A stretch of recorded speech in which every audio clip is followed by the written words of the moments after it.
घेऊया। चला, हे 2 वाटी फ्रेश दही आहे। थोडाफार आंबट असायला पाहिजे मंडळी, तरच हा पदार्थ छान लागेल। 2 वाटी दह्यामध्ये अर्धी वाटी बेसन टाकायचं आहे।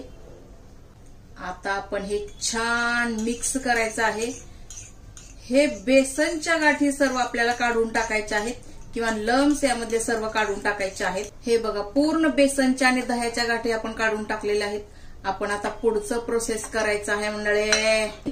हा लसूण आहे, 5-7 पाकळ्या बारीक बारीक कापून घेतलेला आहे। हिंग आहे, राई जिरं आहे, अर्धा चम्मच राई आणि अर्धा चम्मच जिरे, मिरची आहे, 4 ते 5 मिरची घ्या तुम्ही तुमच्या आवडीप्रमाणे। मी 4 घेते, 4 घेतलेले आहेत।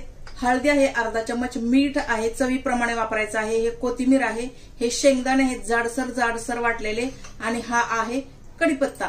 तर चला आपण सुरुवात करायची आहे मंडळी। सर्वात आधी आपण यामध्ये हळदी टाकून घ्यायची आहे, थोडंसं मीठ टाकून घ्यायचं आहे कारण आपण नंतर पण टाकणार आहोत।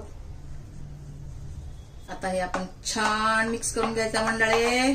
बघा, हे मिक्स झालेलं आहे। आपण यामध्ये कोमट पाणी टाकूया किंवा गरम पाणी टाकूया। सुरुवातीला आपण थोडंसं पाणी टाकायचं आहे, नंतर आपण आणखीन पाणी टाकणारच आहोत।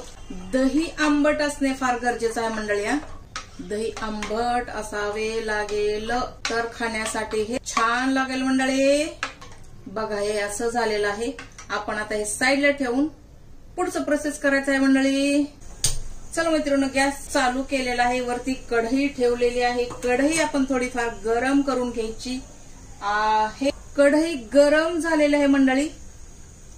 आपण आता तेल टाकायचं आहे, 5 ते 6 चम्मच तेल टाका। छोटेसे पोहे खाण्याचे, जास्त तेलाची आवश्यकता नाही। चला मैत्रिणींनो, तेल छान कडकडीत गरम झालेलं आहे। आपण राई आणि जिरे किंवा मोहरी आणि जिरे यामध्ये टाकून घ्यायचं आहे।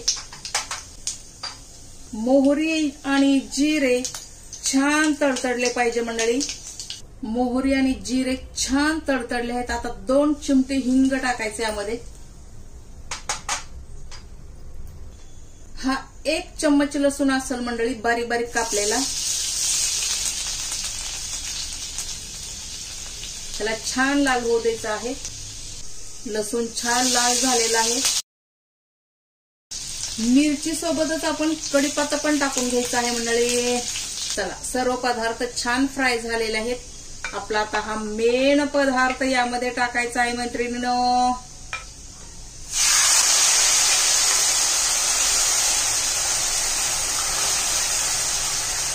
गॅस मीडियम केलेला आहे। आता हे आपण किती खाणार आहे त्या